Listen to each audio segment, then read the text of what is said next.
The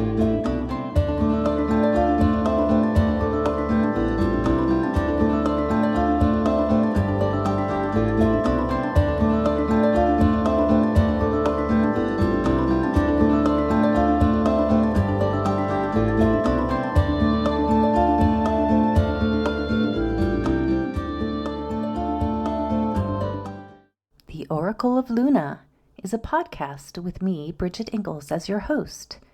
Here we have conversations with real live, present-day goddesses who are actively and courageously doing their magical work in the world. Each episode is a bewitching journey with relevant discussions on topics such as Wiccan pagan spirituality, writing, culture, magical practices, art, ritual, and the craft in its many forms. Merry meet! Welcome to another episode of the Oracle of Luna podcast. I'm Bridget Engels, your host, and today I am thrilled to chat with Alice Markham-Cantor. Alice is the author of The Once and Future Witch Hunt, A Descendant's Reckoning from Salem to the Present. She is also the co-producer of A Witch Story, an award-winning documentary film about Salem and her research. Alice's work has been published in New York Magazine's Scientific American, The Nation, and elsewhere. She is a writer and fact-checker from Brooklyn, New York. Welcome, Alice. Thank you so much, Bridget. It's a pleasure to be here. Yeah. Well, I'm really excited to chat with you, and we have a lot to unpack. So first off, how are you doing today? I'm doing well, thanks. How about you? Good. It's finally cooling down here in Vegas, and nice kind of fall weather starting to happen. So feels Must great. be relief. Must be relief. Yeah. All right. So if you're ready, let's get rolling. Let's do it. Okay. So first off, who was Martha Carrier, and what is your relationship with her? So, so Martha Carrier is who my book is about. And I'll start at the beginning, which is that she was born around 1650 in Andover, Massachusetts. And she grew up to be a farmer's wife. She's married, she has 5 children when our story really starts. And she's known for being kind of tempestuous, shall we say. She's very strong-willed. Mm-hmm. And she's known for sort of having for yelling at her neighbors and cursing out people in church and sort of in general being a very strong personality in the village.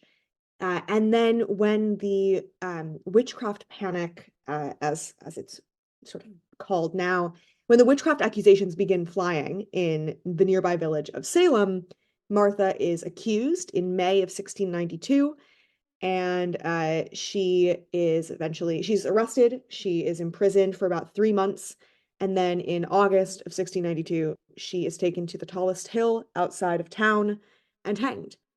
And she was also my great-grandmother to the 11th generation.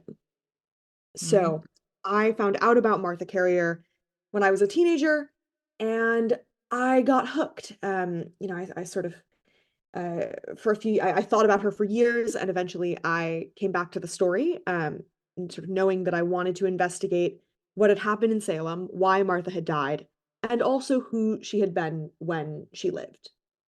Right. Yeah.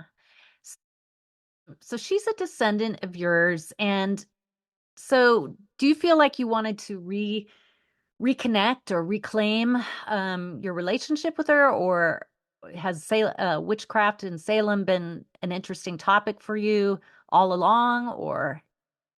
Yeah, I mean, I think that Salem is this thing where everybody knows about Salem. Yeah. But hardly any of us actually know what happened. Yes, we're a lot of misinformation about it. Totally. A lot of misinformation flying around. If we sort of learn about it in school at all, usually we read The Crucible, which is an excellent play about the McCarthy era, but is not actually a historically accurate play about Right. Salem. So it sort of, continues to add to some of this misinformation. And so when I sort of started to realize that without this woman, I would not exist, And she was written out of my family story for a very long time. Like I did not, Really? yeah, like my mom didn't grow up knowing about her, my grandparents, like no one knew about this until my uncle did some genealogy research when I was a teenager and sort of sent us all this very casual email saying, we're descended from someone who was killed for witchcraft in Salem. And it sort of just sort of hooked me. And I was like, I want to know what happened. I want to know why. I want to know who killed her. And I want to know what was it about this person that got her killed? Because there were, hundreds of people accused of witchcraft during the Salem witch trials. Really? I Only, didn't know that. yeah, hundreds of people. It's Hmm. so we can do a sort of a quick like what actually happened in Salem short overview. Do you think that would Yeah, be yeah, yeah. Just a quick overview. We generally know, but these were Christian women. I mean, things were totally? going on behind the scenes here. So yeah, sure, go for it. Totally. Great. So what basically happens is that you've got what is modern day Salem, and then you have what is modern day Danvers, a town nearby, which in the 1600s was known as Salem Village, and that's Right. where this place is. So you have in early in January of 1692, two young girls, the 9-year-old and 11-year-old daughter and niece of the Salem village minister, start having these unexplained fits. They Right. are convulsing, they sometimes go catatonic, they refuse to say their prayers or listen to their elders. And no one knows what's happened. And what's really important is that the minister of Salem Village at this point already believes that there might be agents of Satan in his community. And we Yeah. can talk more about that later. But Yeah. basically, a doctor diagnoses these two girls as being under an evil hand or afflicted by witches. And this is what starts the idea that there might be witches in Salem in the community. And eventually, the girls accuse 3 women of witchcraft, and those women are arrested. One of them confesses. This is Tituba, who has been sort of immortalized in The Crucible as well as in other plays and novels.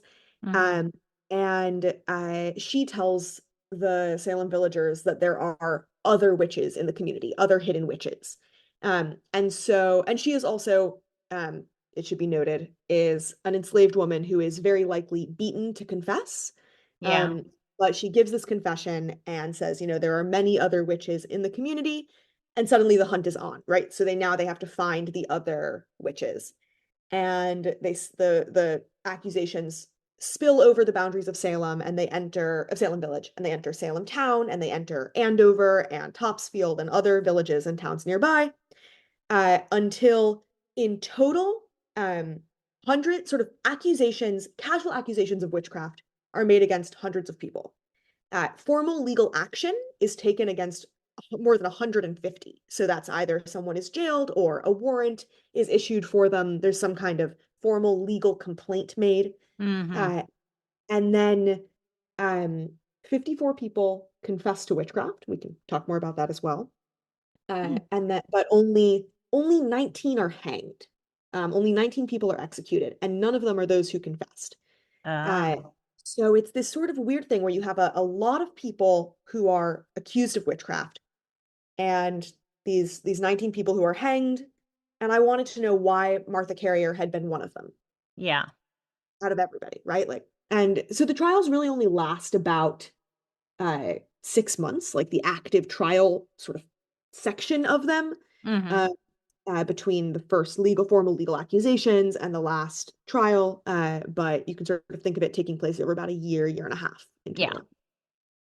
So there was a lot going on in the background. I mean, there was no magistrate or no formal rule over Salem Village, right? I mean, there was some socioeconomic political circumstances going on that contributed to fear and hysteria, I would say. Totally, yeah. There's a lot. I mean, so a good way to think about a witch hunt is through sort of it's like a wildfire model. So Yeah, in order for a witch hunt to happen, the ground has to be primed for it, the same way you need absolutely. this underbrush to pile up before a fire can actually catch. And then you need some kind of spark, which in this case is the girls having these unexplained fits. The daughters of Samuel Parrish, or Yeah, Samuel Paris. He's yeah, the minister. Paris. Hmm. Yeah, the daughter and the niece. And so, but before they start, having these fits, if they just had the fits, but like there was no build up of these circumstances, who knows what would have happened? It very well might not have led to a witch hunt at all. There was Yeah. actually another, like 20 years before the Salem witch trials, a girl in another Massachusetts town has very similar fits to these girls, and there's no witch hunt because the minister is like, doesn't believe that there are actually witches in the town because the circumstances are very different. Right. So yeah, so what are some of these circumstances that I'm talking about? So I really just want to touch on two of those today. The Okay. first one I think is unrest within Salem Village. Salem Village is not a coherent community when the Salem witch trials begin. It is in the middle of a major schism that has to do with church membership. So the sort of this complicated thing where everybody goes to church, everyone has to go to church, but only some people are members of the church, which is like a special higher tier. Oh, And the village has been dividing along these lines of who is a member and who is not a member. how do you get Um, to be a member? Do you pay taxes? yeah, you have to, well, among other things, you have to do sort of a spiritual accounting of your entire life. Oh, Um, okay. and like get up in front of church and make confession in this specific Mm, way. And then you get certain benefits after that. For okay. example, baptism, which was really important for the Puritans. They thought that you needed to be baptized if you were going to have any chance of getting into heaven. So it's like this is not a casual thing um, to do, but it's both very important and it's not like a thing you do on a random Sunday. It's like something that's very Yeah. expensive. Um, and so the Samuel Paris, who is this minister, is a huge proponent of people joining the church as full members, and he has been encouraging his parishioners in the months leading up to the trials to become members. And when I say encouraging, I mean yelling at them all the time and sort of shaming them into it and Mm, saying that their resistance to him is like heretical. And he seems to have just sort of been like a pretty unpleasant guy. He was like not a very politic, very diplomatic kind of leader, and he is what the village really has in the way of like a single leader. There's also a village council, but he's sort of, he's the spiritual heart of the community, or he's supposed to be. mhm. And so as he is sort of people are resistant to his methods, and about 3 months before the trials, before the girls start having their fits, the village council gets taken over by his enemies in a sort of surprise election. And his political enemies and the people who don't want him to be minister anymore take control of the village council, and they can't fire him. They don't have the power to fire him, but they can stop paying his salary, and they do. Mm, And part of his salary is firewood. Uh, right. this is in November, and it is shaping up to be a very, very cold winter. And so, in that December and that long January, before his daughter and his niece start having these unexplained fits, Samuel Paris is freaking out. He is like, my parishioners are out to get me. There must be like something evil or someone evil happening, like, you know, organizing against me in this So village. he himself was afraid, and he was the spark that struck the Totally. fear into everybody else in the Yeah, community. Sounds basically. like. And he's basically like, yeah, I totally believe that there could be witches in this community because, people have already been acting so horribly to me, and that couldn't possibly be my fault. Ah, So that's sort of the first thing where there is this like major moment of unrest in the village that directly affects the person who is supposed to be its spiritual leader. Um, and then the second thing is there's wider unrest happening in the colony of Massachusetts Bay as a yeah, whole. So, right. Salem is part of it's a British colony, but they they don't have a governor at the moment. When the trials begin, the governor got overthrown a few years before. So they have an interim governor, but sort of everyone knows he's about to be removed, and it's a little unclear who's going to be in charge. And so there's a sense of unease. The Puritans have also just gone back to war with the Abenaki Confederation, which was a confederation of a number of Algonquin nations in sort of Maine and the northeastern United States, what is now the United States, Uh-huh. also allied with the French.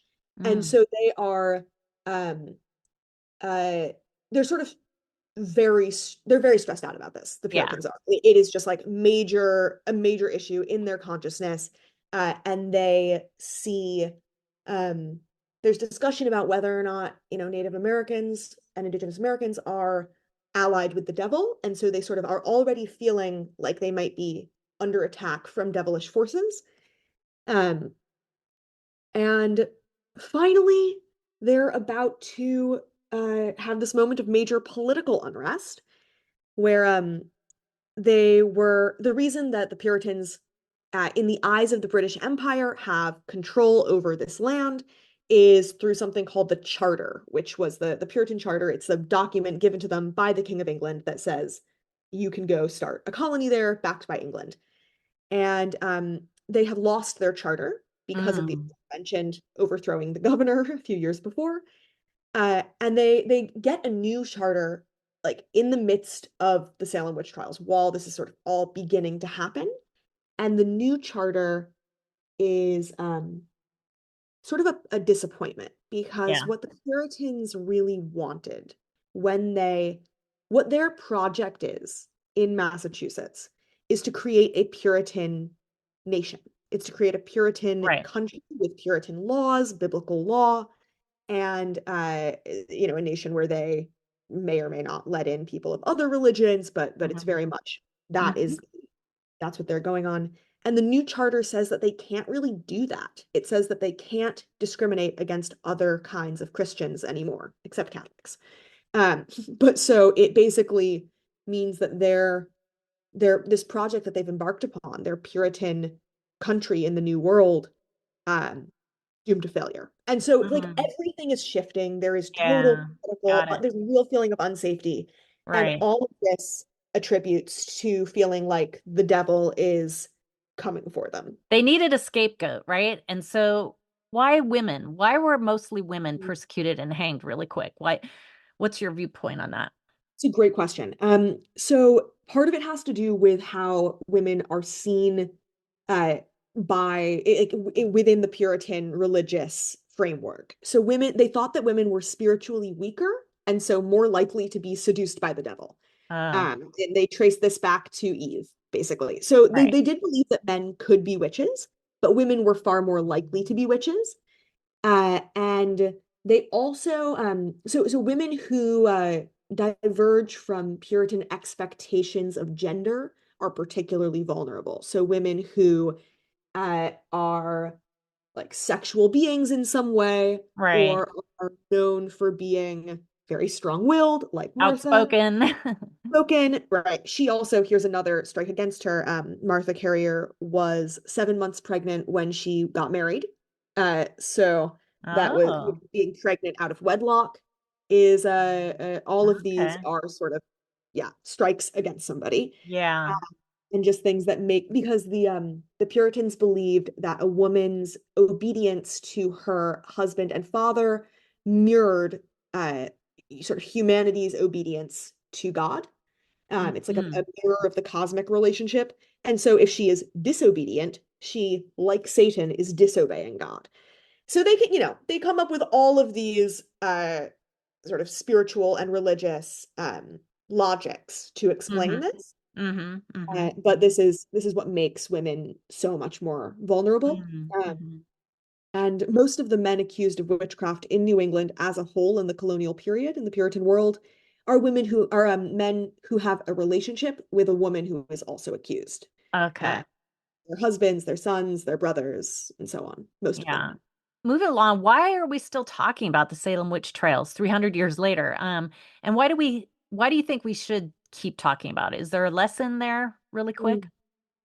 Yeah, I mean, I think that the trials are a lesson in fear. I think that Salem's sort of fundamental question is, how could this have happened? That's what we're obsessed with when we try to answer it again and again through new explanations. We're always trying to figure this out. How could this have happened? But in that hides another question, which is, what's to stop this from happening again? Um, and the answer is that nothing is to stop it from happening again implicitly. Like, it witch hunts are not a thing of the past.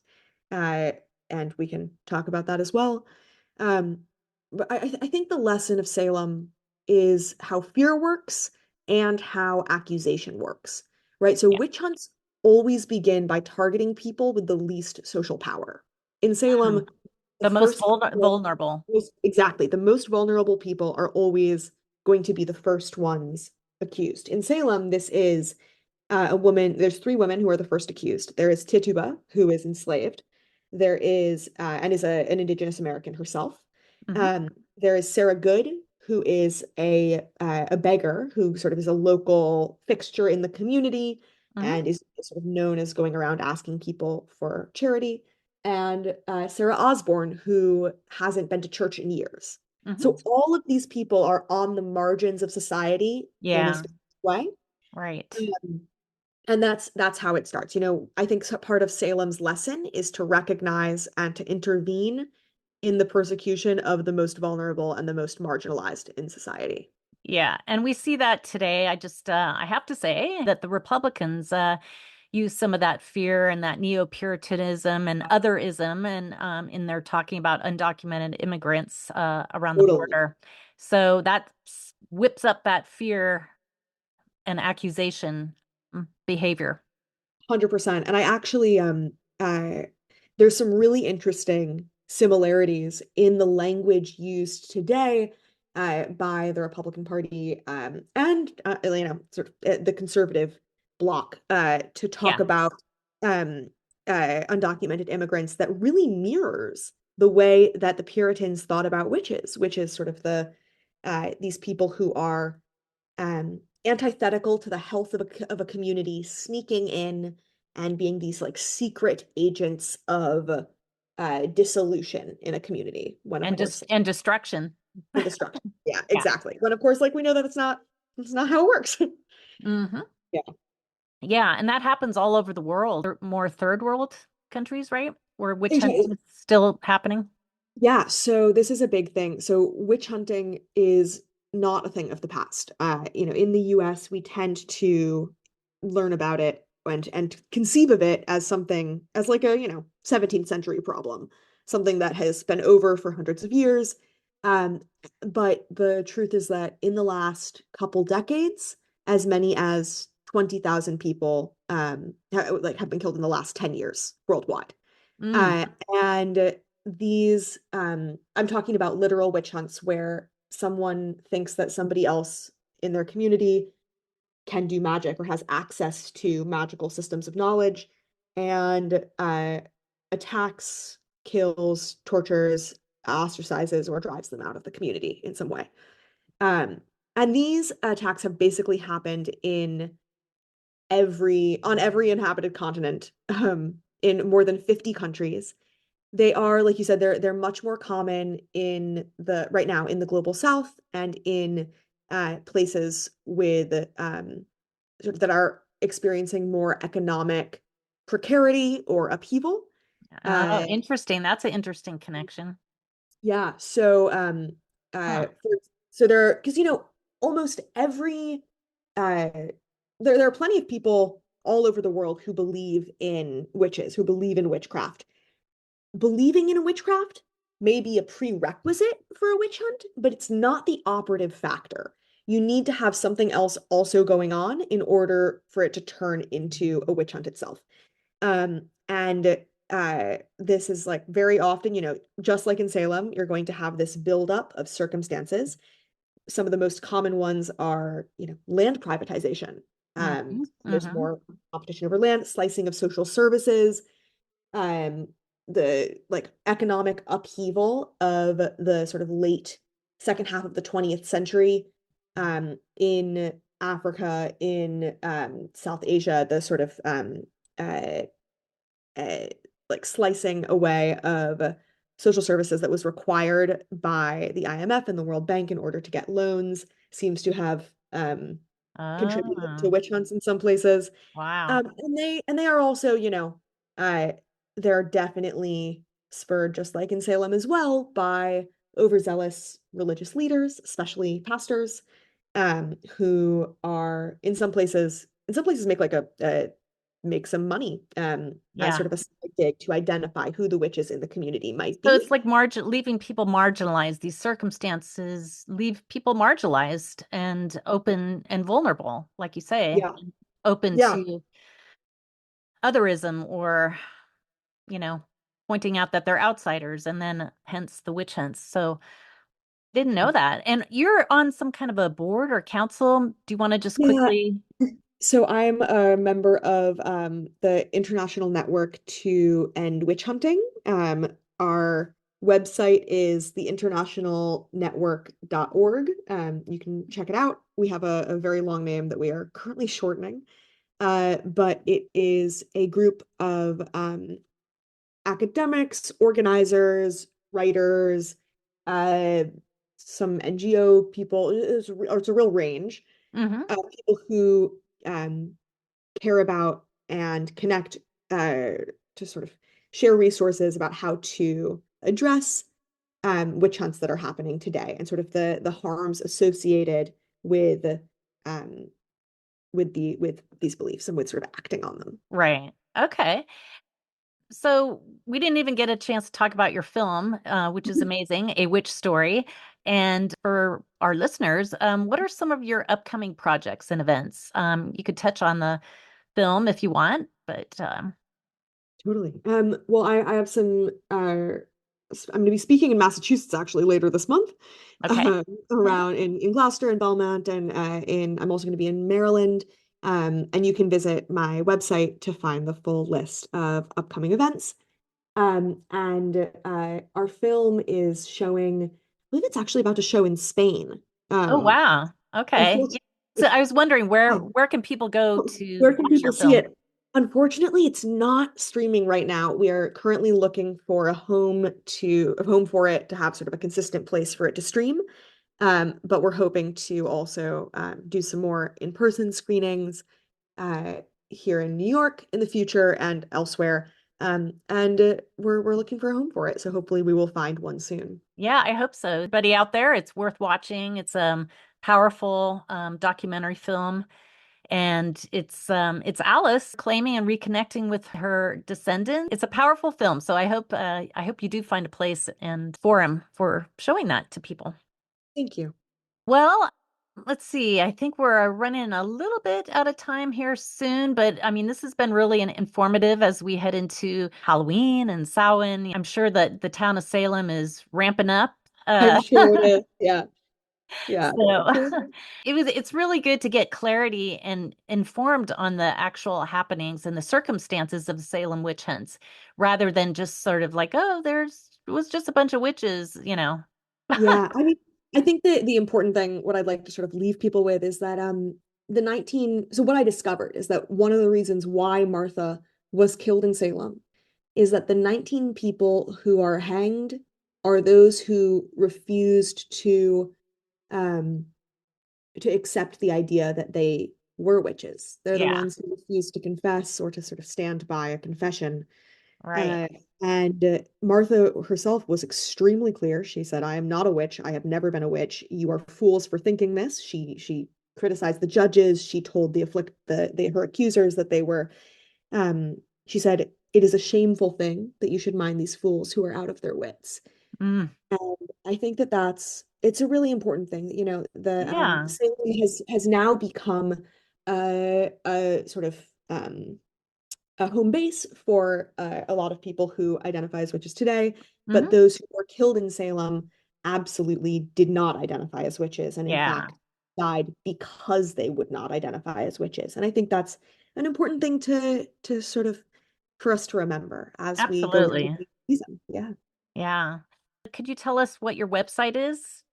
Yes. My website is alicemarkham-cantor.com.